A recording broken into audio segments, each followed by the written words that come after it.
നിസ്സാരമായി നമ്മൾ മനസ്സിലാക്കുന്ന ഒരു സൃഷ്ടിയാണ്, വളരെ ചെറുതായി നമ്മൾ മനസ്സിലാക്കുന്ന ഒരു സൃഷ്ടിയാണല്ലോ ഈച്ച.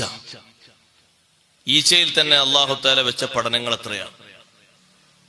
ആ ഈച്ചക്ക് ഒന്നുകൂടി പേരും ഒന്നുകൂടി ചൊറുക്കിന് കൂടുമ്പോ തേനീച്ച എന്നായി മാറും. അത് ഐറ്റംസ് ഒന്ന് വേറെയാണ്. ആ തേനീച്ചയെ കുറിച്ചുള്ള പഠനങ്ങൾ വിശുദ്ധ ഖുർആനിൽ അല്ലാഹു തആല ഇങ്ങോട്ട് ആ തേനീച്ചയെ കുറിച്ചുള്ള പഠനങ്ങൾ ഇങ്ങോട്ട് പറഞ്ഞപ്പോ, ഈ തേനീച്ചയിൽ നിന്ന് പുറത്തേക്ക് വരുന്ന ആ ഒരു മധുരത്തുള്ളികൾ അതിനെത്രമാത്രം വല്ല ഔഷധ വീര്യമാണെന്ന് അല്ലാഹു തആല പഠിപ്പിക്കുന്നത്. ഒരൊറ്റ വാക്കിൽ അല്ലാഹു പറഞ്ഞു, ഫീഹി ശിഫാഉൽ ലിന്നാസ്.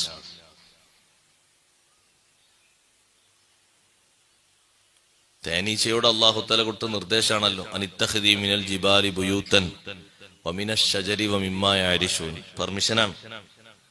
നീ എല്ലാ സ്ഥലത്തും പോയി കൂട് കെട്ടിക്കും. പർവ്വതങ്ങളില്, മരങ്ങളില്, ആൾക്കാരെ പൊരന്റെ ഭാഗത്ത്. ഞാൻ ഊട്ടിയാട്ട് വിട്ടിട്ടുണ്ട്. അതിന് അല്ലാഹു കൊടുത്ത പെർമിഷനാണ്. റബ്ബുക ഇലൻ നഹ്ലി അനിത്തഖദി മിനൽ ജിബാലി ബുയൂതൻ വമിനശ് ശജരി വമിമ്മാ യഅരിശൂൻ. ആൾക്കാർ കൂട് കെട്ടുന്ന കൂടുകളിലൊക്കെ, അത് പെട്ടിക്കൂടാണെങ്കിലും ശരി, പൊരന്റെ കൂടാണെങ്കിലും ശരി, അപ്പുറത്തെ ഏതെങ്കിലും മരക്കൂടാണെങ്കിലും ശരി, അവിടൊക്കെ നീ പോയി പൊരണ്ടാക്കിക്കോ, കൂട് കെട്ടിക്കോ. സുമ്മ കുലി മിൻ കുല്ലി സമറാത്തി. നമ്മൾ നോക്കണം, സുമ്മ കുലി മിൻ കുല്ലി സമറാത്തി, എല്ലാ പഴങ്ങളിൽ നിന്നും നീ ഭക്ഷിച്ചു. ഫസ്ലുക്കി സുബുല റബ്ബിക്ക് ദുലുല.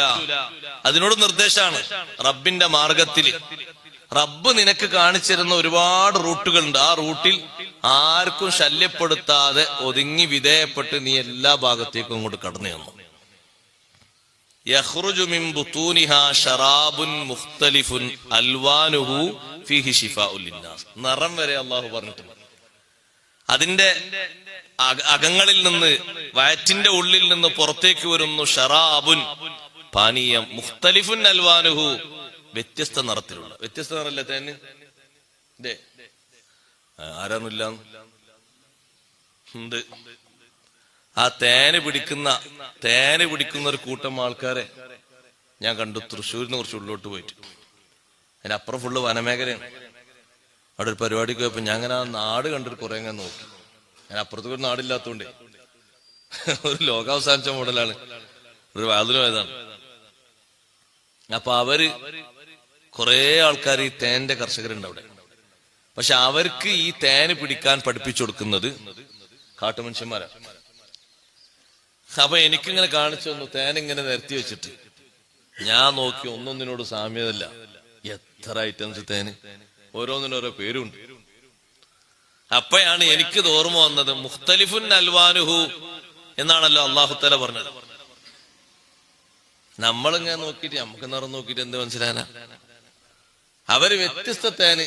ചില തേനിങ്ങനെ കണ്ടപ്പോ ഈ കട്ടൻ ചായയിൽ കൂടുതൽ പൊടിയിട്ടിട്ടുണ്ട്, നല്ലോണ്ട് കറുപ്പ് വന്നാണ്ടാവുമല്ലോ, അതേ മോഡല്. അപ്പൊ ഞാൻ ചോദിച്ചു, ഇതും തേനാണോ അല്ലെ കഷായാണോ? അല്ല, അതും തേൻ തന്നെയാണ്. കുറച്ച് തേനിങ്ങനെ അവര് ഒഴിച്ചു തന്നപ്പോ എല്ലാറ്റിനും നല്ല നല്ല രുചിയാണ്. അവരത് പിടിക്കുന്ന മാർഗവും ഒരുമിച്ച് കൂട്ടുന്ന ശൈലിയും ഒക്കെ പറഞ്ഞു, എല്ലാ വിഷയങ്ങളും.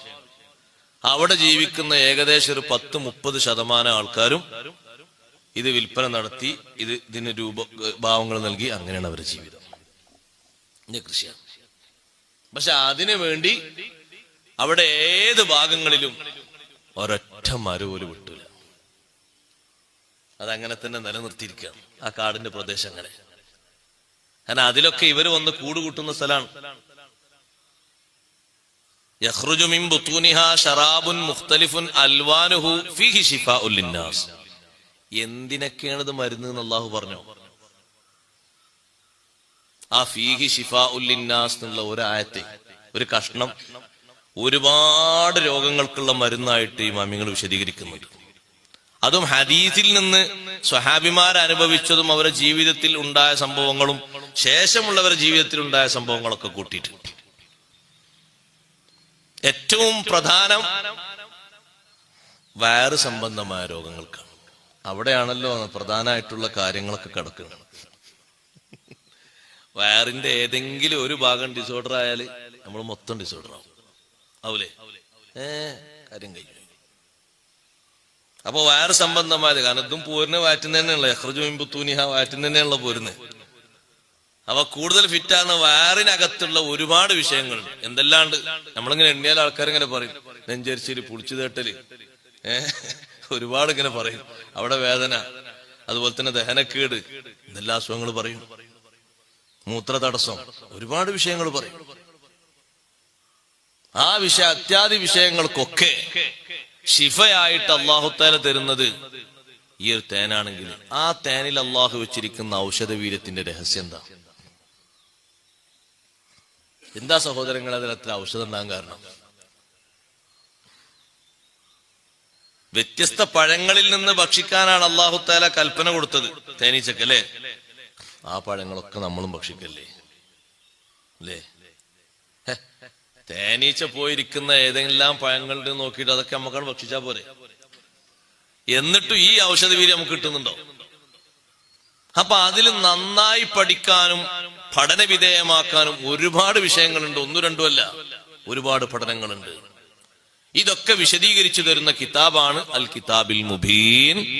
ഖുർആൻ വ്യക്തമാക്കുന്ന ഖുർആൻ, കാര്യങ്ങൾ വ്യക്തമാക്കി പഠിപ്പിക്കുന്ന ഖുർആൻ. ഖുർആന് വ്യക്തമാക്കാത്ത ഒരു സംഗതിയും ലോകത്തുള്ള എല്ലാ സംഗതിയും അല്ലാഹു ഖുർആനിൽ വ്യക്തമാക്കുന്നുണ്ട്. ഖുർആന് വ്യക്തമാക്കുന്ന, നമ്മൾ കണ്ടാൽ ഏറ്റവും അതിശയിച്ചു പോകുന്ന വിഷയം പരലോകവുമായി ബന്ധപ്പെട്ട വിഷയങ്ങളാണ്. കാരണം നമ്മൾ കാണാത്തൊരു ലോകാണല്ലോ, നമ്മൾ വിശ്വസിക്കുന്ന കാണാത്തൊരു ലോകാണ്. അതിന്റെ വ്യത്യസ്ത സൂചനകളാണ് അല്ലാഹു തആല ഖുർആനിലൂടെ പറയുന്നത്. വിശദമായ വിഷയങ്ങൾ ഹദീസിലുണ്ട്, വിശദീകരണവുമായി ബന്ധപ്പെട്ട്.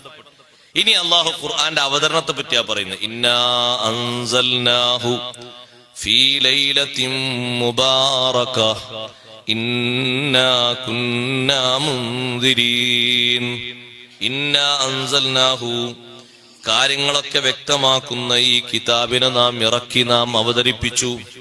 ഫീ ലൈലത്തിൻ മുബാറക, അനുഗ്രഹീതമായ ബറക്കത്ത് നിറഞ്ഞ ഒരു രാത്രിയിൽ.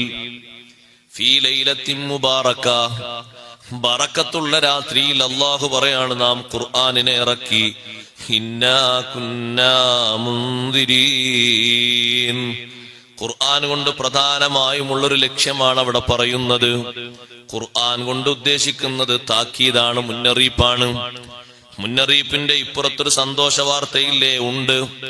പക്ഷേ മുന്നറിയിപ്പാണ് അല്ലാഹു തആല പലയിടങ്ങളിലും മുന്തിച്ചു പറയുന്നത്. അതാണ് കാര്യമായിട്ടും വേണ്ടത് എന്നതുകൊണ്ടാണ്. സന്തോഷ വാർത്ത അറിയിക്കുന്നത് ചുരുക്കം ചില ആളുകൾക്കാണ്, മുന്നറിയിപ്പ് ധാരാളം ആളുകൾക്കുണ്ട്. അതുകൊണ്ടാണ് സൂറത്തുൽ കഹ്ഫിലും മുന്നറിയിപ്പിനെ പറ്റിയാണ് അല്ലാഹു ആദ്യം പറഞ്ഞത്. വലം യജ്അൽ ലഹു ഇവജ ഖയ്യിമൻ, പിന്നെ ലിയുൻദിറ ബഅസൻ ശദീദൻ മിൻ ലദുൻഹു. ലിയുൻദിറ, മുന്നറിയിപ്പ് നൽകാൻ വേണ്ടി. ലിയുൻദിറ ബഅസൻ ശദീദൻ മിൻ ലദുൻഹു, അല്ലാഹുവിന്റെ ഭാഗത്ത് നിന്ന് കഠിനമായ ശിക്ഷയെക്കുറിച്ച് താക്കീത് ചെയ്യാൻ വേണ്ടി, മുന്നറിയിപ്പ് നൽകാൻ വേണ്ടി. ചിലയിടങ്ങളിലൊക്കെ അല്ലാഹു മുന്നറിയിപ്പാണ് ആദ്യം പറയാം, താക്കീതാണ് ആദ്യം പറയാം. ഇപ്പുറത്ത് സന്തോഷമുണ്ട്. ഖുർആൻ ഇറക്കിയ വിഷയം തന്നെ തൊട്ട് താഴെ വൈബശ്ശിറൽ മുഅ്മിനീൻ എന്ന് അല്ലാഹു പറയുന്നുണ്ട്, മുഅ്മിനീങ്ങൾക്ക് സന്തോഷം അറിയിക്കാൻ. പക്ഷെ ആ സന്തോഷത്തെക്കാളും മേലെയാണ് മുന്നറിയിപ്പ്, അതാണ് ആദ്യം വേണ്ടത്. അതുകൊണ്ടാണ് അങ്ങനെ പറഞ്ഞത്. ഇന്നാ കുന്നാ മുൻദിരീൻ, നമ്മൾ മുന്നറിയിപ്പ് നൽകുന്നവരാണ്, താക്കീത് ചെയ്യുന്നവരാണ്, ആളുകളെ ഉണർത്തുന്നവരാണ്, ഓർമ്മപ്പെടുത്തുന്നവരാണ്. ഇനി ആ രാത്രിയുടെ ഒരു മഹത്വം പറയാണ്, ആ ബറക്കത്തുള്ള രാത്രിന്റെ മഹത്വം. ഫീഹാ യുഫ്റഖു കുല്ലു അംരിൻ ഹകീം.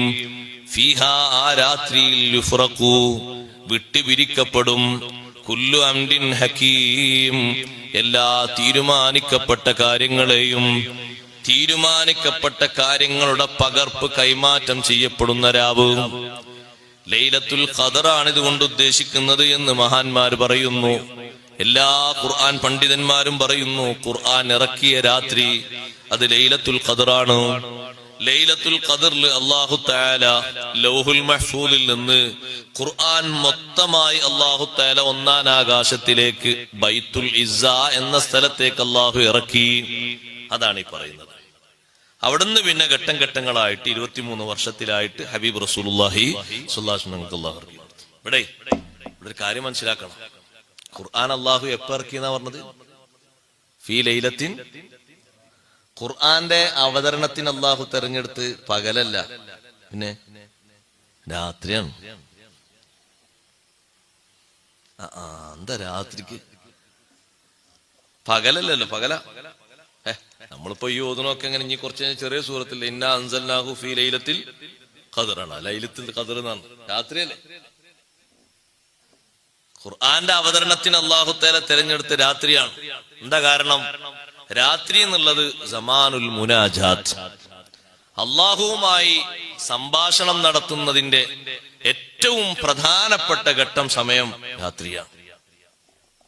ഏറ്റവും കൂടുതൽ റഹ്മത്ത് വർഷിക്കുന്നത്, അല്ലാഹു തആലാന്റെ ഭാഗത്തുനിന്ന് കാരുണ്യങ്ങൾ വർഷിക്കുന്നത്, ബഹുമാനങ്ങൾ ഇറങ്ങുന്നത് ഒക്കെ രാത്രിയാണ്.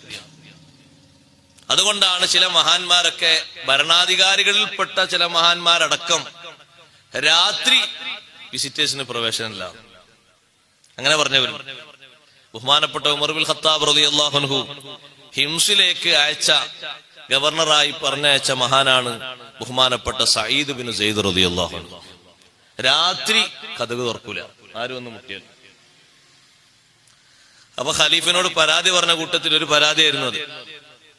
നിങ്ങളെ ഗവർണറെ പറ്റി എന്തെങ്കിലും പറയാണ്ടെന്ന് വെച്ചപ്പോ പറയാണ്ട്, ഒന്ന് രാത്രി അദ്ദേഹം കതക് തുറക്കൂലെന്നോ, ഇശാസ്കാരം കഴിഞ്ഞ് വന്ന് കയറിയ പിന്നെ സുബഹി വരെ വിളിച്ച വാതിൽ തുറക്കൂല. ഇപ്പം റളിയല്ലാഹു അൻഹു ഭരണാധികാരി ആകുമ്പോ വാതിൽ തുറക്കണല്ലോ അല്ലേ?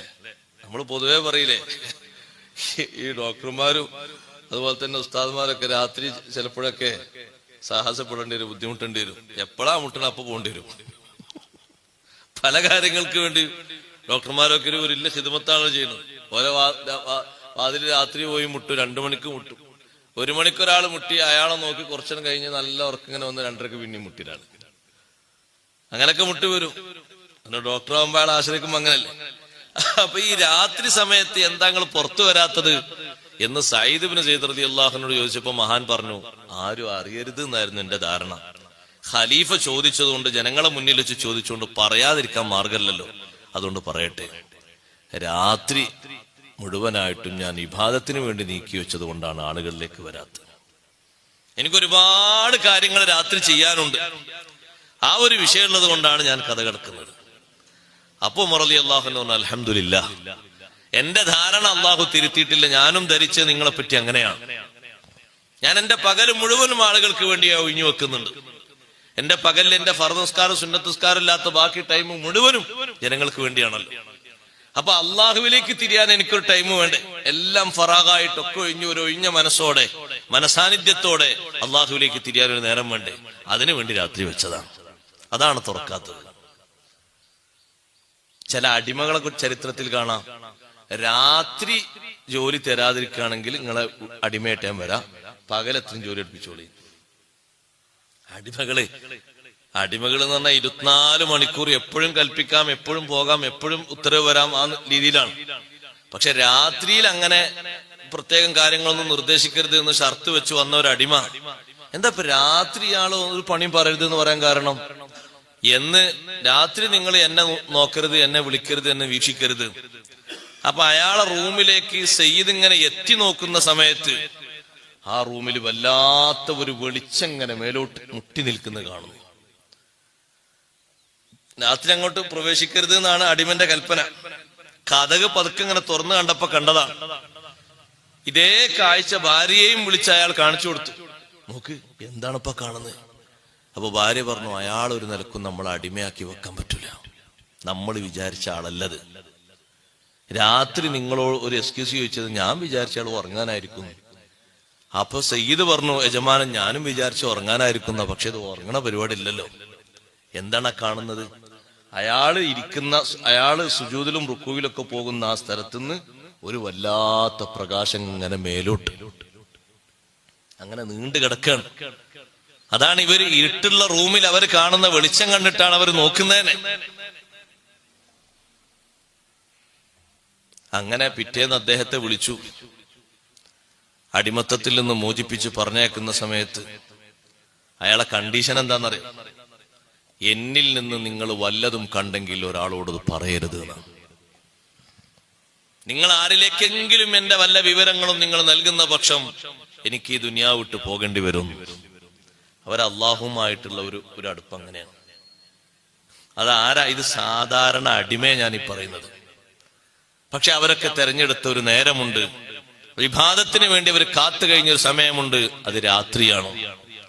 ഇബാദത്തുകളെ കൂട്ടത്തിൽ നല്ല നല്ല ബന്ധമുള്ള നല്ല നല്ല പ്രത്യേകതയുള്ള ഇബാദത്തും അല്ലാഹു തആല വെച്ചിരിക്കുന്നത് രാത്രിയിലാണ്. നിസ്കാരങ്ങളെ കൂട്ടത്തിൽ ജുമുഅ കഴിഞ്ഞാൽ ഏറ്റവും, ജുമുഅക്ക് പിന്നെ ജമാഅത്തും മറ്റു പല വിഷയങ്ങളുമായി ബന്ധപ്പെട്ടിട്ടാണ് ഇതിന് മഹത്വം കൂടുതൽ. ഏറ്റവും ബന്ധമുള്ള ഏറ്റവും ഷറഫുള്ള നിസ്കാരം രാത്രിയിലല്ലേ? സുബഹി പകല്ല, അത് ശരി, സുബിയാമത്തിന് പകല, സുബഹി രാത്രിയിലാണ്. ഇശാപ്പയ നീണ്ട് നിസ്കരിക്കാൻ പറ്റിയ നിസ്കാരമാണല്ലോ ഇശ, രാത്രിയാണ്. തറാവീഹ് തന്ന് പകലാണെങ്കിലേ പള്ളിയിലൊക്കെ എത്ര ആള് കൂടുന്നു, പള്ളി കണക്കന്നെ. പക്ഷെ രാത്രിയിലാണ് അള്ളാഹു തന്നത്. കാരണം ആ തറാവീഹിന്റെ സൗന്ദര്യം ഏറ്റവും കൂടുതൽ ജ്വലിച്ചു നിൽക്കുന്നത് രാത്രിയിലാണ്. സുന്നത്തുസ്കാരങ്ങളിൽ വിത്ർ രാത്രിയാണല്ലോ. കണക്കില്ലാത്ത ഷറഫ് പറഞ്ഞ നിസ്കാരമാണ് തഹജ്ജുദ്. അതെപ്പോഴാ? രാത്രിയാണ്. മുത്തുനബി സല്ലല്ലാഹു അലൈഹി വസല്ലം തങ്ങൾക്ക് അല്ലാഹു തആല മഖാമും മഹ്മൂദ് ഓഫർ ചെയ്തിട്ട് നൽകിയൊരു സുന്നത്തുസ്കാരാണ് തഹജ്ജുദ്. മഖാമും മഹ്മൂദ് എന്ന് പറഞ്ഞാൽ ഇവിടെ കിട്ടുന്ന ഒരു അധികാരം ഒരു സ്ഥാനവും പോലെയല്ല. മഖാമും മഹ്മൂദിൽ ഹബീബ് സല്ലല്ലാഹു അലൈഹി വസല്ലം നിങ്ങൾ കയറി നിൽക്കുമ്പോ അത് ആഗ്രഹിക്കാത്ത ഒരൊറ്റ നേതാവ് ഉണ്ടാകൂല. അങ്ങനത്തെ ഒരു പവർ പറഞ്ഞാണ്, അങ്ങനത്തെ ഒരു മഹത്വം ഒരു സ്റ്റേജ് പറഞ്ഞാണ്. തങ്ങൾ മഖാമും മഹ്മൂദിലേക്ക് അങ്ങോട്ട് കയറി നിൽക്കുമ്പോ ലോകത്ത് ആ മഖാമും മഹ്മൂദി എനിക്ക് കിട്ടേണ്ടിയിരുന്നു എന്ന് ആഗ്രഹിക്കാത്ത ഒരൊറ്റ നേതാവ് ഉണ്ടാകൂല. എന്നാണ് ഹദീസിൽ പറഞ്ഞത്. പൂർവീകരും പിൽക്കാലക്കാരുമായ മുഴുവൻ സ്വാലിഹീങ്ങളും ആ ഒരു സ്ഥാനത്തെ കുറിച്ചുള്ള ഒരു ആഗ്രഹം ഉണ്ടാകും. എന്താണ് ആ സ്റ്റേജ്? ആ മഖാമും മഹ്മൂദിലേക്ക് അങ്ങോട്ട് കയറിയിട്ട് അവിടുന്ന് അങ്ങോട്ട് സുജൂദ് ചെയ്യുന്ന ആ സുജൂദിനാണ് അല്ലാഹു തആല മാർക്ക് ചെയ്യുന്നത്.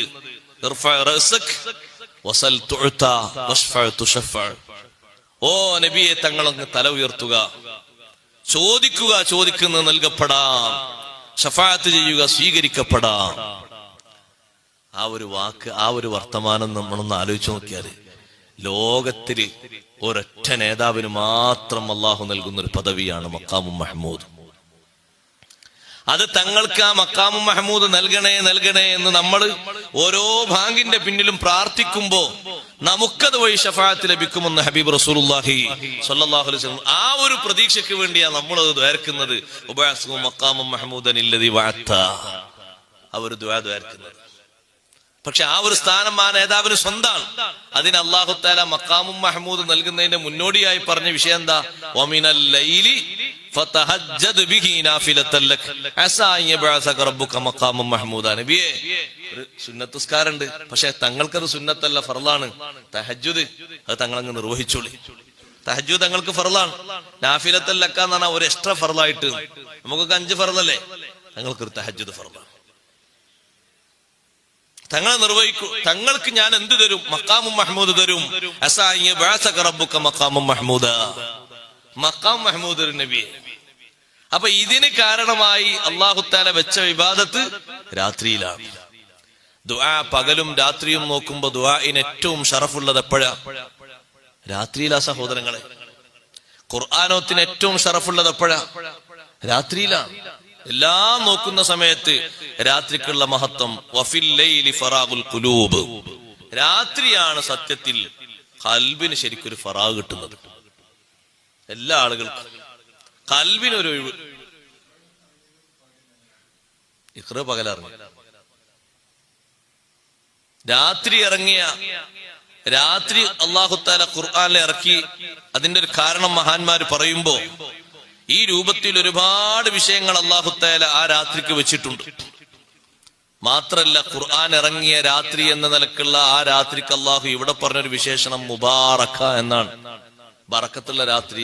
അത് അന്നത്തെ രാത്രിക്ക് മാത്രല്ല, എല്ലാ വർഷവും ആ രാത്രി ആവർത്തിച്ചു വരുമ്പോൾ ആ ലൈലത്തുൽ മുബാറക്കയുണ്ട്.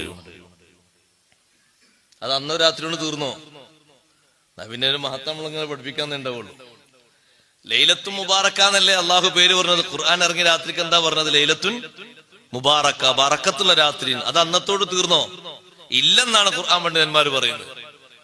അല്ലാഹുത്തആല ആ രാത്രി അങ്ങനെ തെരഞ്ഞെടുത്തുകൊണ്ട് ആ രാത്രി കാലാകാലം മുബാറക്ക രാത്രിയാണ്. അതുകൊണ്ടാണ് ലൈലത്തുൽ ഖദറിന് അത്രയും കൂടുതൽ ആളുകൾ പ്രതീക്ഷിക്കാനുള്ള കാരണം. ആ ലൈലത്തുൽ ഖദറിന് ബറക്കത്തുണ്ട് എന്നുള്ളതിന് ഒരു സംശയവുമില്ല. അത്ര ബറക്കത്തുള്ള ഒരു രാത്രി ഏതാണ്? എത്രമാത്രം വലിയ ബറക്കത്താണ്! ആ ബറക്കത്തിന് നമുക്ക് കാരണമായത് ഹബീബ് റസൂലുള്ളാഹി സ്വല്ലല്ലാഹു അലൈഹി വസല്ലം തങ്ങളാണ്. അതുകൊണ്ടാണ് തങ്ങളെ രാത്രി എന്നുള്ള നിലക്ക് ലൈലത്തുൽ മൗലിദിനും നമ്മൾ പരിഗണന കൊടുക്കുന്നത്. ഈ ലൈലത്തുൽ മുബാറക്ക അടങ്ങുന്ന എല്ലാ സന്തോഷങ്ങൾക്കും സുവിശേഷങ്ങൾക്കും കാരണമായി വർത്തിച്ച തങ്ങളാണല്ലോ. അതുകൊണ്ട് തങ്ങൾ പിറന്ന രാത്രിക്ക് കൂടുതൽ ബഹുമാനമുണ്ട്, മഹത്വമുണ്ട്, കാരണമുണ്ട്. കാരണം ഇതിനൊക്കെ കാരണം അവിടുന്ന് ആ പിറന്ന രാത്രിയാണ്. ഖുർആൻ ഇറങ്ങിയ രാത്രിയെ പറ്റി അള്ളാഹു പറഞ്ഞു, ലൈലത്തിൻ മുബാറക്ക ഇന്നാ കുന്നാ മുൻദിരീൻ. ബറക്കത്താക്കപ്പെട്ട രാത്രി എന്നതുകൊണ്ട് ഉദ്ദേശിക്കുന്നത് ലൈലത്തുൽ ഖദറാണ്. അന്നാണ് ഖുർആൻ മൊത്തമായിട്ട് അള്ളാഹു ഇറക്കിയത് ഒന്നാം ആകാശത്തിലെ ബൈത്തുൽ ഇസ്സയിലേക്ക്. എന്തിനാണ് അള്ളാഹു? നോക്ക്, നിങ്ങൾ മറ്റു ഗ്രന്ഥങ്ങളൊക്കെ ഇറക്കുമ്പോൾ ഇവിടെ ഒരുപാട് പഠിക്കാണ്ട് നമുക്ക്. ഖുർആൻ ഇങ്ങനെയാണ് ചർച്ച ചെയ്ത് തന്നാ പോരാ. മറ്റു ഗ്രന്ഥങ്ങളൊക്കെ ഇറക്കുമ്പോ ഇങ്ങനെ ഒരു ഒന്നാം ആകാശത്തിലേക്ക് ഒന്ന് ഇറക്കി, പിന്നെ ഒന്ന് ഭൂമിയിലേക്ക് അങ്ങനെ ഇറക്കണം. അതെ, നിങ്ങൾ നല്ലോണം ചിന്തിക്കുക, കാര്യങ്ങൾ കേൾക്കുമ്പോ നല്ലോണം പഠിക്കണം. തൗറാത്ത് അല്ലാഹു ഇറക്കിയില്ലേ, ഇഞ്ചീൽ, സബൂർ, അത് നിങ്ങൾ എവിടെങ്കിലും അതിന്റെ വിവരണത്തില് ഒന്നങ്ങനെ ഇറക്കിയിട്ട് പിന്നെ അവിടെ നിന്ന് ഇങ്ങനെ ഇങ്ങോട്ട് അങ്ങനെ ഉണ്ടോ?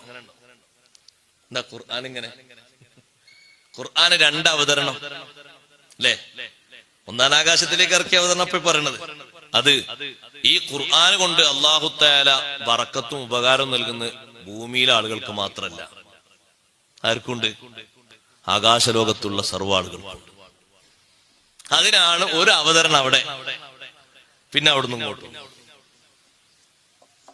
കാരണം ഖുർആന് നമുക്ക് മാത്രം ഒരു ബറക്കത്തിനും നമുക്ക് മാത്രം ഒരു സന്തോഷത്തിനും ആയാൽ പോരാ, ഞങ്ങളിലേക്കും അല്ലാഹു തആല ഖുർആൻ ഇറക്കിയിട്ടുണ്ട് എന്ന് മലക്കൾ പറയും.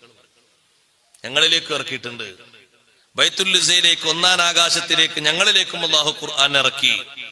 അവിടുന്ന് പിന്നെ ഘട്ടം ഘട്ടമായിട്ട് 23 വർഷത്തിലായിട്ടാണ് അല്ലാഹു തആല ഖുർആൻ ഇറക്കിയത്. ഇങ്ങനെ അല്ലാഹു അവന്റെ ഒരു കിതാബിനെ ഇറക്കിയത് ഖുർആനെ മാത്രമാണ്. ബാക്കിയുള്ളത് തൗറാത്തൊക്കെ ഒറ്റടി ഘട്ടമായിട്ട് ഇറക്കി, ഇഞ്ചീലും ഒരു ഘട്ടമായിട്ട് ഇറക്കി, സബൂർ ഒരു ഘട്ടമായിട്ട് ഇറക്കി. പക്ഷെ ഖുർആൻ അങ്ങനെ പോരാ. ഖുർആന് വിവിധ അവസ്ഥകൾക്കനുസരിച്ചാണ് അല്ലാഹു തആല ഖുർആൻ ഇറക്കുന്നത്. ആ വിവിധ അവസ്ഥകൾ തന്നെയാണ് പിന്നെ ലോകത്ത് ആവർത്തിച്ച് വന്നുകൊണ്ടിരിക്കുന്നത്. അതിന് ഡിഗ്രി കൂടാന്നല്ലാതെ കുറഞ്ഞിട്ടില്ല. ഏതാണ്? ഖുർആൻ ഉണ്ടായിരുന്ന സമയത്തുള്ള കലഹങ്ങൾ, സംഘട്ടനങ്ങൾ, ഉച്ചനീചത്വങ്ങൾ, അതൊക്കെ ഖുർആൻ കൊണ്ട് അല്ലാഹു തആല കെടുത്തിക്കളഞ്ഞ് നല്ല സന്മാർഗസ്ഥരായ ഒരു സമൂഹത്തെ ഖുർആൻ കൊണ്ട് വാർത്തെടുത്ത് അതൊക്കെ സമൂഹത്തിന്റെ മുന്നിൽ അല്ലാഹു തആല അവരെ നേതാക്കളായി മാതൃകായോഗ്യരാക്കി വെച്ച് വിശുദ്ധ ഖുർആനിന്റെ വിശുദ്ധി ലോകത്ത് അല്ലാഹു തആല നട്ടു വളർത്തി പിടിപ്പിച്ച് പച്ചപ്പാക്കി കാണിച്ചു തന്നു. പിന്നെ അതങ്ങനെ വന്ന് ആ ഒരു സമൂഹം അങ്ങനെ കഴിഞ്ഞുപോയി. അടുത്ത തലമുറയും കഴിഞ്ഞുപോയി, അടുത്ത തലമുറയും കഴിഞ്ഞുപോയി. ഒരു 3 നൂറ്റാണ്ട് കഴിഞ്ഞപ്പോ പിന്നെയും പഴയതിലേക്ക് ഇങ്ങനെ ആളുകൾ പോകാൻ തുടങ്ങി എന്ന് പറഞ്ഞാൽ ആ പഴയ ആവർത്തനങ്ങളിലേക്ക്. അപ്പോഴും പിന്നെ അവരതിൽ നിന്ന് പിന്തിരിപ്പിക്കുന്നത് ഖുർആൻ തന്നെയാണ്. അന്നത്തെ ഏത് കാരണം കൊണ്ടാണോ വിഷയം ഉണ്ടായത്, അതേ വിഷയങ്ങൾ തന്നെ പിന്നീട് ആവർത്തിച്ചു വരുന്നത്. ഇപ്പോഴും ലോകം അവസാനിക്കാൻ പോകുമ്പോ പഴയ അവസ്ഥയിലേക്ക് തന്നെയാണ് ലോകം മടങ്ങിക്കൊണ്ടിരിക്കുന്നത്. അതിനും പരിഹാരം ഈ ഖുർആൻ തന്നെയാണ്. അതുകൊണ്ടാണ് ഒറ്റ വാക്കിൽ പറയാറുള്ളത്, ലാ യസ്ലഹുഹാ ആഖിറു ഹാദിഹിൽ ഉമ്മ ഇല്ലാ ബിമാ സ്വലഹ ബിഹി അവ്വലുഹാ. ഈ ഉമ്മത്തിന്റെ ആദ്യത്തെ ഘട്ടം ആൾക്കാർ സ്വഹാബല്ലേ, അവര് ഏതുകൊണ്ടാണോ ഉത്കൃഷ്ടരായത്, നന്നായത്, ആ ഒരു കാര്യം കൊണ്ട് തന്നെ ആഖിറുൽ ഉമ്മയും നന്നാകുള്ളൂ. വേറൊരു കാര്യം കൊണ്ട് അവരേതുകൊണ്ടാണ് നന്നായത്? ഈ ഖുർആന്റെ അധ്യാപനങ്ങൾ മുറുകെ പിടിച്ച് ജീവിച്ചതുകൊണ്ടല്ലേ. അതേ പോയിന്റിൽ തന്നെയാണ് ആഖിറുൽ ഉമ്മത്തും നന്നാകുക. ഒരു പുതിയ പരിഷ്കരണം കാരണം കൊണ്ട് നന്നാവൂല. ഇതേ വിഷയം കൊണ്ട് നന്നാവുള്ളൂ, ഇതേ കാര്യങ്ങളെ കൊണ്ട് നന്നാവുള്ളൂ, നന്നാകാൻ കഴിയുള്ളൂ. അപ്പൊ അന്നത്തേക്കും ഇന്നത്തേക്കൊക്കെ ഖുർആൻ അന്നത്തേക്കുള്ള വിഷയങ്ങൾക്ക് മതിയായെങ്കിൽ ഇന്നത്തേക്കുള്ള വിഷയങ്ങൾ ഖുർആൻ ഏതായാലും മതിയായതാണ്. കാരണം അന്നത്തെ ചൂടും ചുക്കാന്തിയും നമ്മൾ കേട്ടു നോക്കുമ്പോ ഇതിനേക്കാളും ഗൗരവമാർന്ന അവസ്ഥയിലേക്കാണ് പോയിരുന്നത്.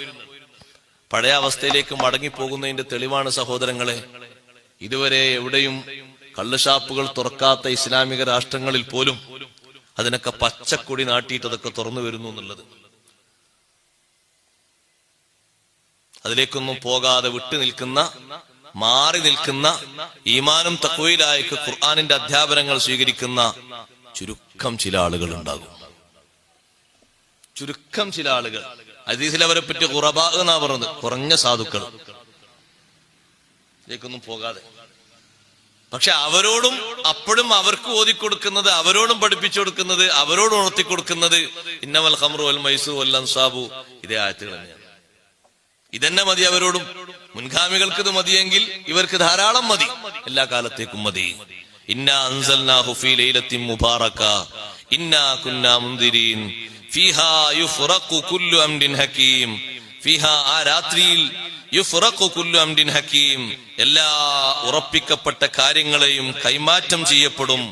അല്ലാഹു സുബ്ഹാനഹു വ തആല ഉറപ്പിച്ച് തീരുമാനിച്ച കാര്യങ്ങൾ അത് മലക്കുകളിലേക്ക് കൈമാറ്റം ചെയ്യപ്പെടുകയാണ്. അടുത്തൊരു വർഷമാകുമ്പോഴേക്ക് അതിനിടയിലുള്ള മൗത്തിന്റെ ലിസ്റ്റ്, അതിനിടയിലുള്ള കല്യാണത്തിന്റെ ലിസ്റ്റ്, അതിനിടയിൽ പരാജയപ്പെടുന്ന ആൾക്കാരുടെ ലിസ്റ്റ്, വിജയിക്കുന്ന ആൾക്കാരുടെ ലിസ്റ്റ്, പിറ്റത്തെ വർഷത്തേക്കുള്ളത് നേരത്തെ തന്നെ പുതുക്കിയ കാര്യങ്ങൾ തന്നെയാണ്. പക്ഷെ ഓരോ വർഷത്തെയും കൈമാറ്റങ്ങൾ നടക്കുകയാണ്. ഫിഹാ യുഫ്റഖു കുല്ലു അംരിൻ ഹകീം. അന്നങ്ങോട്ട് ചേഞ്ച് ചെയ്തിട്ട് ഇങ്ങോട്ട് അതാ പുതിയൊരു പത്രം തരാണ് എന്ന നിൽക്കല്ല, നേരത്തെ തന്നെ ഖലാക്കിയ കാര്യങ്ങൾ തന്നെയാണ്. പക്ഷെ അതിന്റെ കൈമാറ്റം ഓരോ വർഷവും മലക്കുകളിലേക്ക് അല്ലാഹു തആല നൽകുന്നത് ലൈലത്തുൽ ഖദറിന്റെ രാത്രിയിലാണ്. അവിടെ ചില മഹാന്മാര് പറഞ്ഞു, അങ്ങനെയാണെങ്കിൽ ഉസ്താദെ ബറാത്ത് രാവിനെ പറ്റി അങ്ങനെ ഒരു വിഷയം പറയാറുണ്ടല്ലോ, എല്ലാവരും നോക്കുന്നതാണ്. ബറാത്ത് രാവിനെ പറ്റി, ബറാത്ത് രാവിൽ ഈ വിഷയം തുടങ്ങും, ലൈലത്തുൽ ഖദറിൽ ആ വിഷയം അവസാനിക്കും. എന്ന് പറഞ്ഞാൽ അതിന്റെ കൈമാറ്റം ആരംഭിക്കുന്നത്, കാര്യങ്ങളും റിക്കാർഡുകളും രേഖകളൊക്കെ കൊടുത്തു തുടങ്ങുന്നത്, അത് പകർത്തിയിട്ട് ലൗഹുൽ മഹ്ഫൂദ് കൊണ്ട് പകർത്തി ആരംഭിക്കുന്നത് ഫീ ലൈലത്തിൽ ബറാഅ, അത് അവസാനിക്കുന്ന പോയിന്റാണ് ഫീ ലൈലത്തുൽ ഖദർ. രണ്ടഭിപ്രായമുണ്ട്. ഏറ്റവും പ്രബലമായ അഭിപ്രായം ലൈലത്തുൽ മുബാറക എന്ന് പറഞ്ഞാൽ ലൈലത്തുൽ ഖദറാണ്. രണ്ടാമത്തെ അഭിപ്രായമാണ് ലൈലത്തുൽ മുബാറക എന്നതുകൊണ്ട് ഉദ്ദേശിക്കുന്നത് ബറാഅത്ത് രാവാണ്. അങ്ങനെ രണ്ടാമത്തെ അഭിപ്രായം ഖുർആൻ പണ്ഡിതന്മാർ പറയുന്നുണ്ട്. തള്ളിക്കളയേണ്ട ഒന്നല്ല, അവര് പറഞ്ഞ അഭിപ്രായം തന്നെ, നമ്മൾ തള്ളണെന്തിനാ? ചില പണ്ഡിതന്മാര് പറഞ്ഞു ആ അഭിപ്രായം സ്വീകരിക്കാലോ, ബറാഅത്ത് രാവായി ലൈലത്തുൽ മുബാറക എന്നുകൊണ്ട് നമുക്ക് കേടൊന്നുമില്ലല്ലോ. എന്താ കേട്? ലൈലത്തുൽ മുബാറക എന്നതുകൊണ്ട് ഉദ്ദേശിക്കുന്നത് ലൈലത്തുൻ നിസ്ഫി മിൻ ശഅബാൻ, ശഅബാൻ പകുതിയുടെ രാവാണ് എന്ന് ഒരുപാട് ഖുർആൻ പണ്ഡിതന്മാർ എണ്ണി പറഞ്ഞിട്ടുണ്ട്.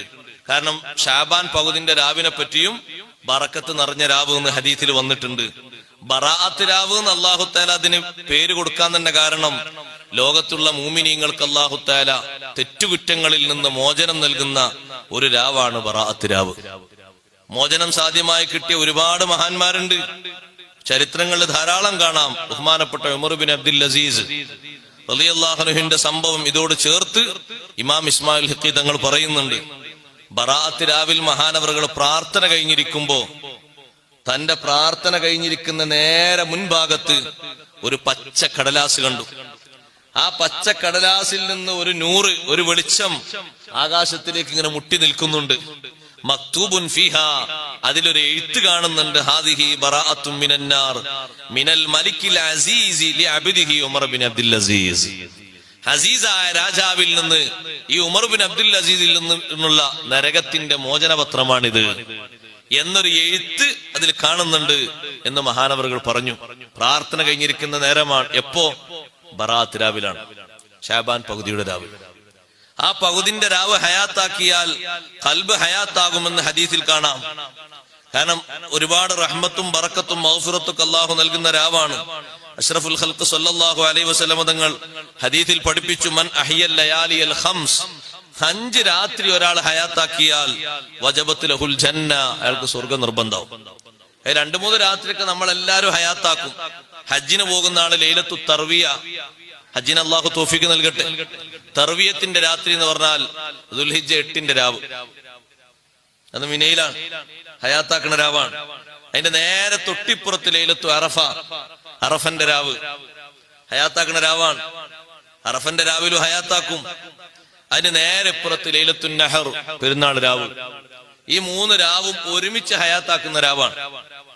അത് ഏറ്റവും കൂടുതൽ അതിന്റെ ഹയാത്ത്, അതിന്റെ സജീവത നമ്മുടെ നാട്ടിലേക്കാൾ കൂടുതൽ നടക്കുന്ന അവിടെയാണ്. കാരണം അവിടെ ദിക്റിലും നിസ്കാരത്തിലും ദുആയിലും മുഴുകാന്നല്ലാതെ അതിലപ്പുറം വേറെ കാര്യങ്ങളൊന്നുമില്ല. ആ രാത്രി അങ്ങോട്ട് ഹയാത്താക്കും. അറഫയിൽ നിന്ന് മുസ്ദലിഫയിലേക്ക് പോകുന്ന ആളുകൾ മുസ്ദലിഫയിൽ നേരം വെളുക്കുന്നത് വരെ, സുബഹിയാകുന്ന ടൈം വരെ അവര് സുബഹിന്റെ തൊട്ട് മുമ്പ് വരെ പ്രാർത്ഥനയിലാണ്. മഷ്അറുൽ ഹറാമിലേക്ക് അവർ പോകുന്നതും പ്രാർത്ഥിക്കാനാണ്, ദിക്ർ ചൊല്ലാനും പ്രാർത്ഥിക്കാനുമാണ്, കൂട്ടത്തിൽ കുറച്ച് കല്ലെടുക്കാനും. ആ രാത്രിയൊക്കെ നല്ല ഇബാദത്തിന്റെ രാത്രിയാണ്. 3 രാത്രി. 4ാമത്തെ രാത്രി ലൈലത്തുൽ ഫിത്ർ. തിരക്കോട് തിരക്ക് നമുക്കുള്ള രാത്രി എന്ന് ആൾക്കാർ പറയില്ലേ, പെരുന്നാൾ, ചെറിയ പെരുന്നാളിന്റെ രാത്രി, മറ്റേ വലിയ പെരുന്നാളിന്റെ രാത്രി, അന്ന് തിരക്കോട് തിരക്കാണല്ലോ. പിന്നെ ഒന്നുള്ളതായി എണ്ണിയിരിക്കുന്ന ലൈലത്തുൻ നിസ്ഫി മിൻ ശഅബാൻ, ശഅബാൻ പകുതിയുടെ രാവ്. നമ്മളെക്കാൾ കൂടുതൽ അത് ഹയാത്താക്കുന്നതിൽ മുൻപന്തിയിലുള്ളവരാണ് ഹനഫികൾ. അവര് പള്ളിയിൽ പുരുഷന്മാർ ഒരുമിച്ചുകൂടി പള്ളിന്റെ പുറം ഭാഗത്ത് സ്ത്രീകൾക്ക് ഒരുമിച്ച് കൂടാൻ സൗകര്യം കൊടുത്ത് അത്തായത്തിനുള്ള പൊതിയും വാങ്ങിയിട്ടാണ് ലാസ്റ്റ് അവര് പോവുക. അതാ ഞാൻ എന്റെ നേരെ കണ്ണുകൊണ്ട് കണ്ടതാണ്. അപ്പോഴാണ് നമ്മൾ ചോദിക്കുന്നത്, എന്താ ഇന്ന് രാത്രിക്ക് ഒരു പുതുമ ഇവിടെ? അതൊന്നുമല്ല, ബറാത്തിരാവാണ്. അവര് പ്രാർത്ഥനയ്ക്ക് വേണ്ടി വന്നതാണ്, ദ്വാരക്കാൻ വേണ്ടിയിട്ട്. എല്ലാവരും ഒരുമിച്ചിരുന്ന് ദ്വാരക്കാൻ, ദിക്ർ ചൊല്ലാൻ അതിന് വന്നതാണ്. അപ്പൊ അങ്ങനെ ഒരു രാത്രിയെ പറ്റി ഹദീസിലും മറ്റൊക്കെ പരാമർശമുണ്ട്. ഇപ്പറഞ്ഞ രാത്രി കൊണ്ട് ഉദ്ദേശം അതാണ് എന്നും മഹാന്മാരായ പണ്ഡിതന്മാർ രേഖപ്പെടുത്തിയിട്ടുണ്ട്. ഫിഹാ യുഫ്റഖു കുല്ലു അംരിൻ ഹകീം. ഒരുപാട് ആളുകൾക്ക് മഗ്ഫിറത്ത് കിട്ടുന്ന രാവാണ്. അഷ്റഫുൽ ഖൽഖ് സല്ലല്ലാഹു അലൈഹി വസല്ലം തങ്ങൾക്ക് അല്ലാഹു തആല തമാമു ശഫാഅ നൽകിയത് ശഅബാൻ പകുതിയുടെ രാത്രിയിലാണ്. പൂർണ്ണമായ ശഫാഅത്തിന്റെ അധികാരം. ശഅബാൻ 13 അന്ന് ഈ ഉമ്മത്തിലെ 1/3 വിഭാഗത്തിന് ശഫാഅത്തിന് അധികാരം നൽകി. നബി സല്ലല്ലാഹു അലൈഹി വസല്ലം പറഞ്ഞു, പോരാ, 1/3 വിഭാഗത്തിന്, 1/1. 14 രാത്രിയായപ്പോ 2/3 കൊടുത്തു, അതും പോരാന്ന് പറഞ്ഞു. 15 രാത്രിയായപ്പോ മുഴുവനായും ആളുകൾക്കുള്ള ശഫാഅത്തിന്റെ അധികാരം ഹബീബ് റസൂലുള്ളാഹി സ്വല്ലല്ലാഹു അലൈഹി വസല്ലം തങ്ങൾക്ക് നൽകി. അന്നാണ് തങ്ങൾ ഏറെ നേരം സുജൂദിലായി കിടന്നത്. റമളാനു ഷരീഫ് കഴിഞ്ഞാൽ ഇബാദത്തിന് ഏറ്റവും കൂടുതൽ തങ്ങൾ ചെലവഴിച്ചിരുന്നത് വിശുദ്ധ ശഅബാനിലായിരുന്നു എന്ന് കാണാം ഹദീസിൽ, നോമ്പായിട്ടും അല്ലാതെയും. അതിന്റെ കാരണം ശഅബാൻ മാസത്തിൽ അല്ലാഹു തആല അവനിലേക്ക് ഒരു വർഷത്തിലെ അമലുകളൊക്കെ ഉയർത്തുമ്പോ, അടുത്ത വർഷത്തിലെ അമലുകളും മറ്റും കണക്കാക്കുമ്പോ നല്ല നിലക്ക് തന്നെ എന്റെ അമല് കണക്കാക്കപ്പെടട്ടെ എന്നതുകൊണ്ടാണ് ഞാൻ അങ്ങനെ ചെയ്യുന്നത് എന്ന് നബി സല്ലല്ലാഹു അലൈഹി വസല്ലം നിങ്ങൾ പ്രത്യേകം പറഞ്ഞിട്ടുണ്ട്. എന്റെ അമലുകളൊക്കെ കണക്കാക്കപ്പെടുമ്പോ എന്റെ ഞാൻ നല്ല ഇബാദത്തിലായിട്ട്, നല്ല രൂപത്തിലായിട്ട് എനിക്കുള്ള കണക്ക് നടക്കട്ടെ എന്ന് കരുതിയിട്ടാണ് ഈ മാസത്തെ ഞാൻ കൂടുതൽ സ്നേഹിച്ച് നോമ്പ് നോൽക്കുന്നത്. റമളാൻ കഴിഞ്ഞാൽ തങ്ങൾ ഏറ്റവും നോമ്പ് നോൽക്കാറുള്ളത് ശഅബാനിലാണ്. അതുകൊണ്ട് തന്നെ ശഅബാന് വലിയ മഹത്വമുണ്ട്. ആ രാത്രിയിൽ വലിയ മഗ്ഫിറത്തുണ്ട്. ഒരുപാട് ആളുകൾക്ക് പാപമോചനം കിട്ടുന്ന രാവാണ് വിശുദ്ധ ശഅബാനിന്റെ പകുതിയുടെ രാവ്. ഹദീസിൽ കാണാം, ബനു കൽബ് ഗോത്രക്കാരുടെ ആടിന്റെ രോമത്തിന്റെ എണ്ണം അനുസരിച്ച് അല്ലാഹു തആല നരകത്തിൽ നിന്ന് ഇത്ഖ് ചെല്ലുന്ന രാവാണ് ബറാത്ത് രാവ്. അത്രയും മഹത്വം ആ രാത്രിക്കുണ്ട്. ചെറിയ മഹത്വമൊന്നുമല്ല. അംറമിൻ ഇന്ദിനാ, നമ്മുടെ ഭാഗത്തു നിന്നുള്ള സ്പെഷ്യൽ തീരുമാനമായിട്ടാണ് ഇങ്ങനെ ഒരു രാത്രിയിൽ അല്ലാഹു തആല ഖുർആൻ ഇറക്കിയത്. ഇന്നാ കുന്നാ മുർസലീൻ, നമ്മൾ ഇത് ഇറക്കുന്നവരും മുർസലീങ്ങൾ അയക്കുന്നവരുമാണ്. റഹ്മത്തൻ മിർ റബ്ബിക്, ഖുർആൻ ഇറക്കി തന്നത് അല്ലാഹുവിൽ നിന്നുള്ള വലിയ അനുഗ്രഹമാണ്. ഖുർആൻ ഇല്ലെങ്കിൽ നമ്മുടെ അവസ്ഥ എന്താ? ഈ മുഅ്മിനീങ്ങളെ കഥ എന്താണ്? അവരുടെ ജീവിതത്തിന്റെ വഴി എന്താണ്? റബ്ബിൽ നിന്നുള്ള വലിയൊരു റഹ്മത്ത് എന്നാണ് ഖുർആന്റെ അവതരണത്തെ പറ്റി അല്ലാഹു പറഞ്ഞത്. ഇന്നഹു ഹുവസ് സമീഉൽ അലീം, അല്ലാഹു സുബ്ഹാനഹു വ തആല എല്ലാ കാര്യങ്ങളും കേൾക്കുന്നവനും അറിയുന്നവനുമാണ് എന്ന് ഖുർആനിന്റെ അവതരണവുമായി ബന്ധപ്പെട്ടുള്ള വിഷയത്തിന്റെ ഭാഗമായിട്ട് അല്ലാഹു നമ്മെ ഓർമ്മപ്പെടുത്തുന്നു, പഠിപ്പിക്കുന്നു. അപ്പൊ ലൈലത്തുൽ